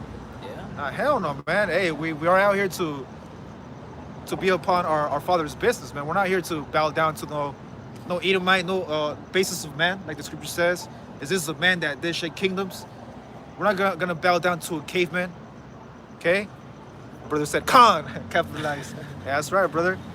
So going back to 2nd Ezra 15 and 12, Egypt shall mourn, and the foundation of it shall be smitten with the plague and punishment that Yahweh shall bring upon it. So this is the Most High bringing the plagues, not us, right? You might think, oh, his brother is sending curses. Yeah, we're sending curses, but that's because the Most High gave us the power to send curses, okay, to this wicked society. Verse 14. I'm gonna skip this one, verse 13, but get verse 14. Woe to the world and them that dwell therein. The word woe means war or destruction. Yeah, John the Revelator said the second woe is past, the third woe coming quickly. It's already here. Whoa, the World War III is already here. This reminds me of the birds passing by. It reminds me of the movie The Day After Tomorrow. Remember that one scene when before all hell break loose? I think it was before it was a flood or something. I think the storm or the freeze. Yeah, a bunch of birds were just hovering the sky, man. Everybody was like in awe, like what? Hey, because before all hell break loose, the animals are gonna know. They're gonna know. They're gonna warn you. And they do that in every movie. That there's gonna be destruction or a UFO or something. They're running away. Like the movie Leave the World Behind. It just shows a bunch of deer just running. Oh yeah, that's a good example.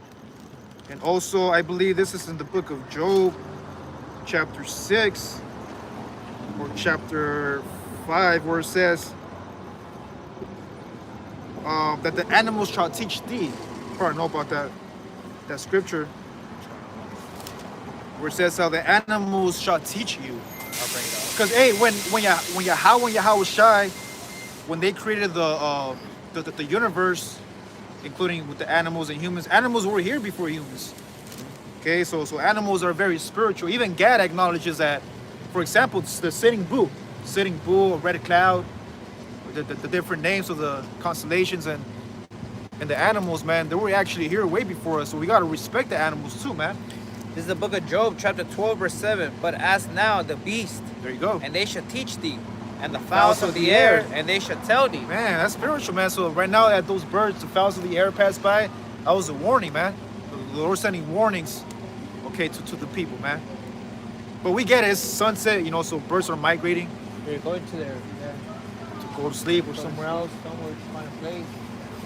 I know here in San Diego, in the South Mall, I think every night during October all the way to January, it's a bunch of crows just in that area. See, so these are major signs. It even tells you in Sirach 36, show new signs and strange wonders. So the Lord shows signs through the prophets, through animals, through the sun, the moon, the constellations. So going finish it off with 2nd Ezra 15 and 15. For the sword, who's the sword? Esau. His blessing and their destruction draweth nigh, and one people shall stand up to fight against another, and swords in their hands. What's a modern day sword? The gun, The guns, grenades, artificial intelligence. That's gonna be the new gun, the new weapons of Esau. AI, and even the nukes, nuclear weapons are actually being created out of AI, man. So at any point, man, Esau ain't gonna need to press a button or to have the key and turn it on. AI is gonna do that for them, because who controls AI? Isaiah 45, I create light and darkness. The Most High is gonna be the one that's gonna activate these AI systems for the nuclear destruction, man. This is verse 16. For there shall be sedition amongst men. That's already happening. Yeah. The civil war, the blue versus the red, the left versus the right. And you could have felt tensions during that time of elections. There was tensions. There were like people like there was people that put on social media how they have followers, and then they put it that they voted for Trump, and next thing you know they screenshot it and they don't have followers. Yeah. So the people that got mad that Kamala Harris didn't win, he's like, yeah, fuck Donald Trump, this and that, and like you can see there's tension. And our people are very hypocrite, bro, because prior to this election, a lot of our people they hated Trump, the northern and southern kingdom. Yeah. But now that he won, they're like, oh yeah, let's go. Deuteronomy 17:15, it says, you want to bring it out, the law. In the law, it says, Deuteronomy 17:15, the law says to not vote for a foreigner that's not out of your bloodline. So if you're out there voting for somebody that's not your own people, man, that's a sin according to the scriptures. You're supposed to vote somebody from your own bloodline. It says, Isaiah chapter 31:5, as birds flying, so which you saw right now as a prophecy, as birds flying, so will the Lord of hosts defend Jerusalem. That's very spiritual. Defending also, he will deliver it, and passing over it, he will preserve it. Those birds are symbolic to those chariots. Matter of fact, there's actual chariots right now. The chariots have the power to disguise themselves as clouds. Or just, there's a word to it, a camouflage. Right now, there's actual chariots. Like, it tells you in the book of, it's like Rag, the eyes of the Lord are 10,000 times brighter. So the Lord sees all things, man. One more, this is Isaiah 31:1. Whoa, oh, first of all, let's bring that one out. This is the book of Deuteronomy chapter 17, verse 15. Thou shalt in any wise set him king over thee. Yep. Who thee out of one that Yahweh shall choose, one from among thy brethren shalt thou set king over thee. Yep. Thou mayest not set a stranger over thee, which is not thy brother. You want to speak on that, brother? So right here, whoever the Most High chooses to be king over us from our own people, we should set him as king. Yeah. But we shouldn't set a stranger from other nations to rule over us, because you can see it throughout history. They don't do nothing that benefit us. Yeah, because look at us, bro. We're still in the ghettos, the barrios, reservations. Esau is still sending money to Ukraine. Yeah. For their wars instead of giving it to the Israelites. Do that. It's not. This is Isaiah 31:1. You want to break it down, brother? Woe, again the word woe, to them that go down to Egypt for help. Destruction to them that go to Egypt, which is United States. For help, and stay on horses and trust in chariots. So pretty much trust in their army. In their military. In the military. And this prophecy is also during the time of Jacob's trouble. You're gonna have FEMA. You're gonna have concentration camps. A lot of our people are gonna bow down to the beast system. Okay, if you want water, you want food, hey, you gotta take that microchip. A lot of our people are gonna come down to Egypt for help because there are many, and in horsemen because they are very strong. But they look not unto the Holy One of Israel, neither seek the Lord. A good example of that was during the time of 40 years in the wilderness. A lot of our people were murmuring, we should have stayed in Egypt. Yeah. Because we had the best food. Yeah, we couldn't be eating this and that. We had the woman, the Egyptian woman. But now right here, you're just giving us manna whenever you want. Mm-hmm. Right? Just murmuring. Right? Not knowing that, even I believe the Lord, because there were like oases and there was like a rock, and the rock was throwing water, like fresh water. Like 2 times they hit it. Yeah, so the Lord was really proving our faith.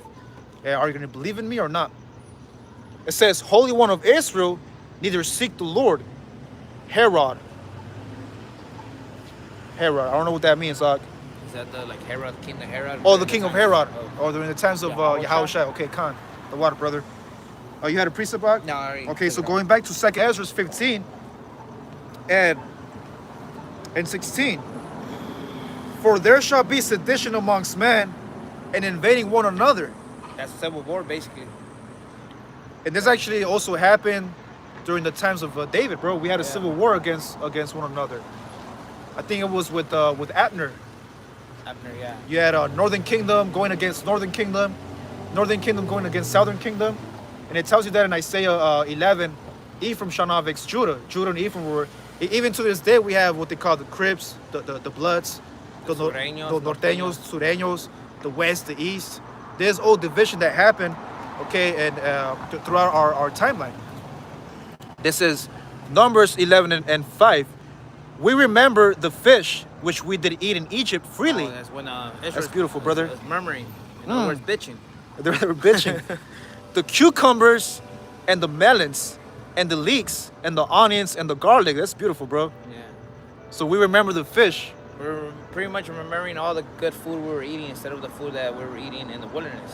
Which a lot of people are going to be like that during that time of the microchip. Yeah, There's going to be certain food they're not going to be able to eat. And they're going to get mad about it. And some of them, that's why they're going to bow down also to the microchip. Yeah. Their whole freedom is going to go away. Like Klaus Schwab, one of the top CEOs of the New World Order, he said, you will own nothing and be happy. Okay?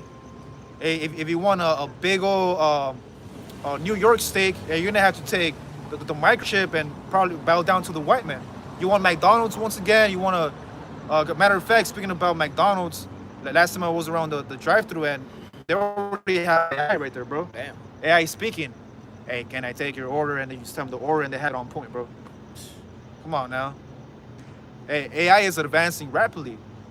Because why? Because like it tells you in Revelation, the 12th chapter, the devil knows that he has a short time, so he's moving fast. Okay, ever since the pandemic, hopefully I don't get a strike, AI has been just moving forward rapidly, bro. You know, everybody's talking about how we're in the times of iRobot, through the time of Will Smith. Especially now when Tesla came out with those robots. That's and then spirit. Tesla just passed by. Oh, yeah. Yeah, when he brought out those robots he made, and then the bus or the car, how it looks. Yeah. It's exactly like iRobot. Hey, them Teslas they're overtaking old vehicles. Like, every time I'm driving, I look behind the rear, like, what the fuck, Tesla? I thought I just seen one 2 minutes ago. So hey, this is the part of the New World Order, man.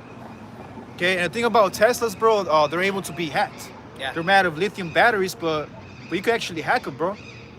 Okay. And a good example is in the movie, I think Fast and the Furious 5.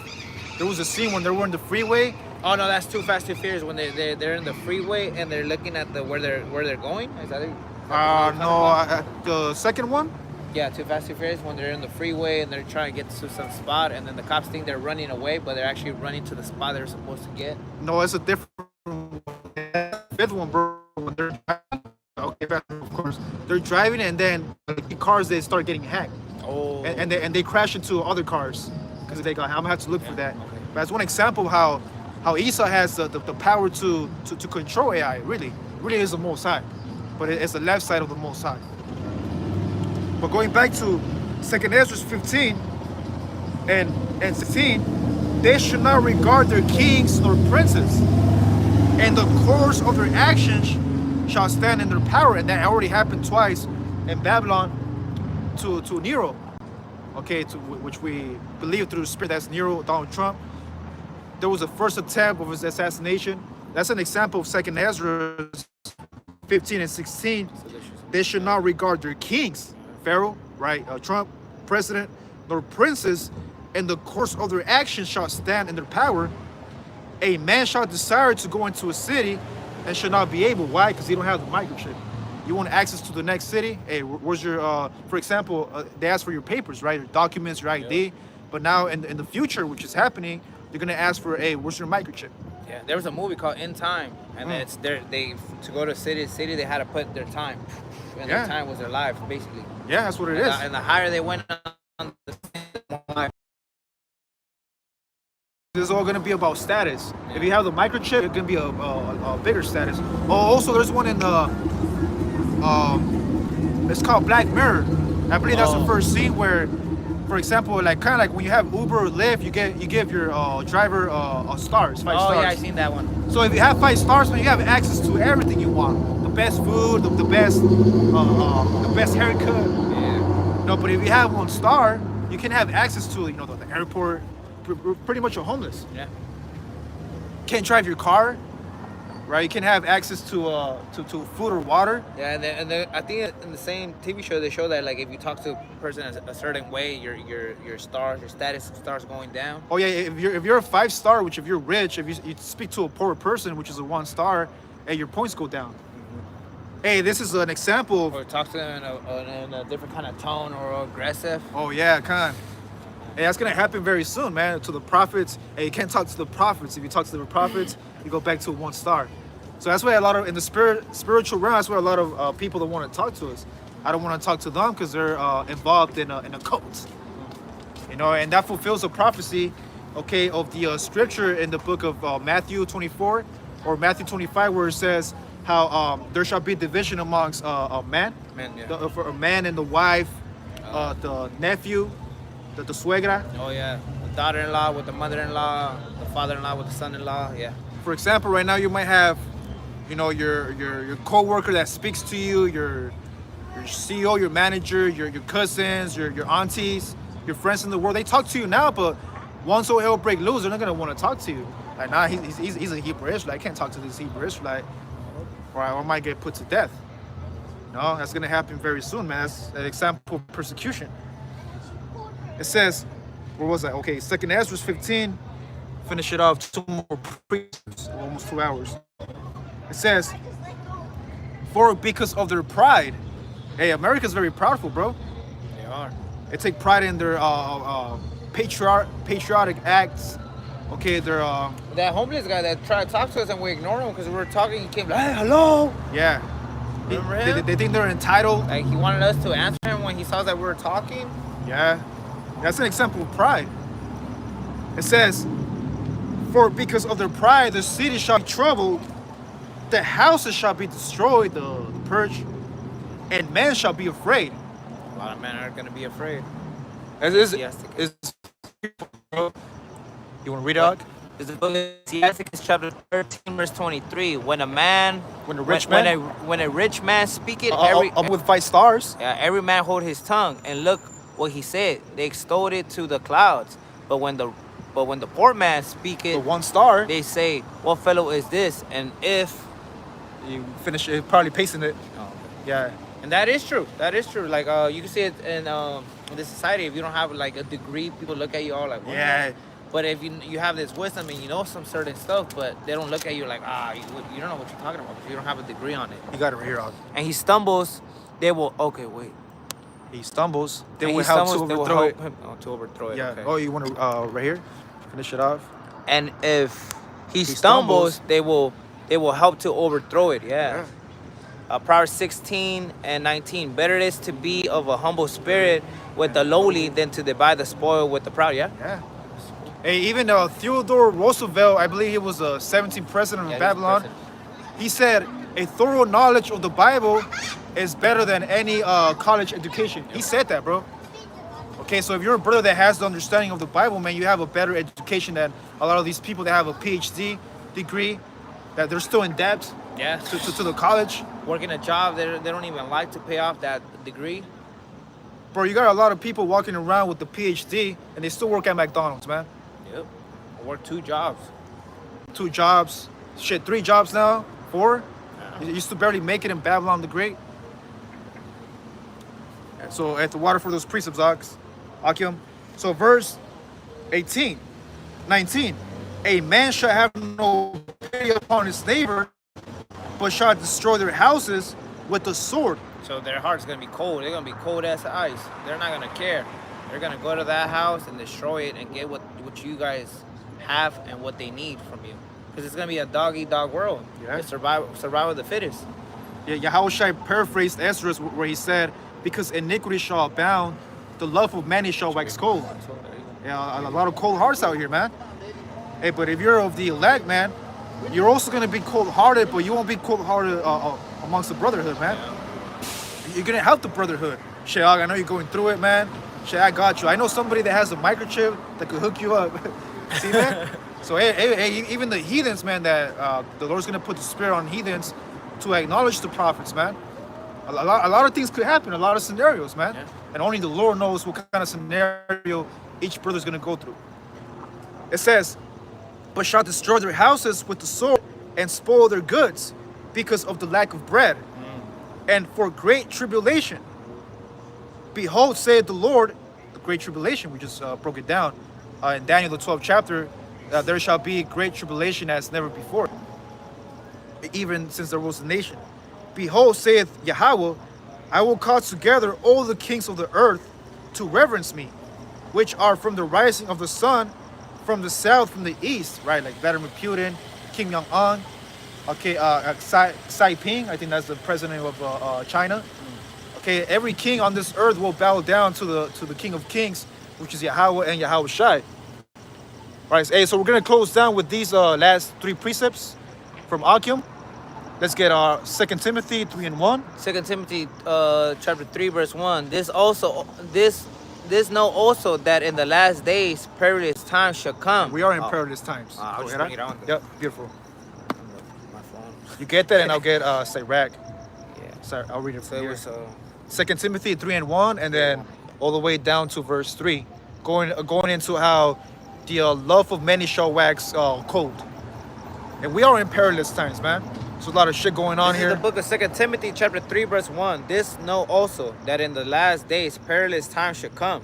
For man shall be lovers of their own selves, covetous, boasters, unthankful, unholy, without natural affection, truce breakers, false accusers, incontinent, fierce, despisers of those that are good. All right. Is that verse 3?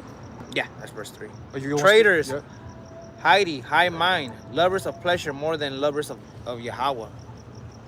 So right here, That's that instant gratification, bro. Instant gratification. A lot of our people are gonna take the mark of the beast for their pleasures. Their pleasures, man. Their pleasures. To get that dopamine hit. That dopamine hit, yeah. There's a lot of different kind of chemicals that's released. There's 4 different kind of chemicals that's released from our brain, depending if it's food, alcohol, drugs, buying clothes, stuff like that. There's dopamine, oxytocin, serotonin, and I was gonna say endorphins. Endorphins. There you go. Endorphins. Those four. Yeah. Hey, a lot of our people, man.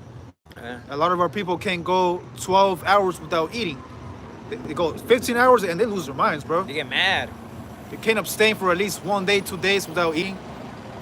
Okay, or go at least 3 days without eating like meat. Yeah. Our people are gonna lose it, man. Which is the other precept? The last one that we're gonna close down with is Ecclesiasticus 25 and 16. This is the book of Ecclesiasticus, also known as Sirach, 25 verse 16. I had rather dwell with a lion and a dragon than keep house with a wicked woman. And that's a spiritual scripture, man, because that wicked woman is symbolic to Esau. Esau Edom is that wicked woman, that great whore that sitteth upon many waters. Okay, but also it goes into the physical women of our people. A lot of our Eves, man, they're gonna want us brothers to take the mark of the beast. We're gonna be like, hell no, man. Yeah, shit, you take it. How come you don't? How come I have to take it? Shit, you take it and you go feed me. Yeah, that's true. But if she's of the elect, or hopefully elect sister, she won't take it, man. Her best friend might take it. Okay.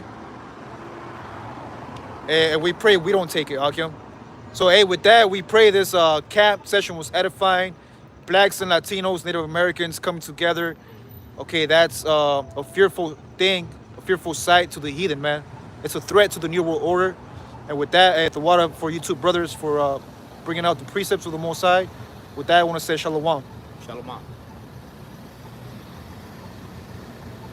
That was a